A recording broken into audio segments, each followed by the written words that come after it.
స్కూల్లో మా friend triangle షేప్‌లో లంచ్‌కి తీసుకొచ్చింది మమ్మీ. అలాంటివి నాకు కూడా రేపు లంచ్‌కి పెడతావా అని అడిగింది మా పాప. ట్రయాంగిల్ షేప్ తేవడమేంట్రా? ఏం తెచ్చింది అంటే, ఏమో తెలియదు మమ్మీ. అవి ట్రయాంగిల్ షేప్‌లో ఉన్నాయి మమ్మీ అని షేప్ గీసి మరి చెప్తుంది. సరేలే నేను శాండ్‌విచ్ చేస్తానులే రేపు అని ఊరుకుండేసాను. 2 డేస్ అయిపోయింది. నువ్వు చేయలేదు, చేయలేదు అంటుంది. అందుకని ఇవాళ చేసి పెట్టాననమాట స్కూల్‌కి. నేనైతే ఇక్కడ బ్రెడ్ తీసుకొని ఇక్కడ ఆలు ఉంటుంది కదా! దాన్ని పచ్చడిలా చేసుకున్నాం. ఆనియన్, టమాటా వేసి ఇక్కడ స్మాష్ చేస్తున్నాను కదా! బాయిల్ చేశాననమాట ఫస్ట్.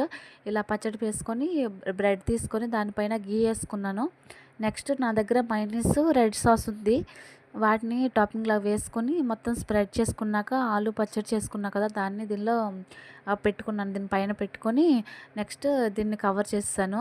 ఇక నా దగ్గర ఇక్కడ పిజ్జా పై వేస్తారు కదా టాపింగ్‌కి, అవి రెడ్ చిల్లీ అలాంటివి ఫ్లేక్స్ అవి నా దగ్గర ఉంది కానీ పాపకి వేయలేదు. తర్వాత మా కోసమని ఆర్గాన్జో అలాంటివన్నీ వేసి చీజ్ వేసి చేశాను.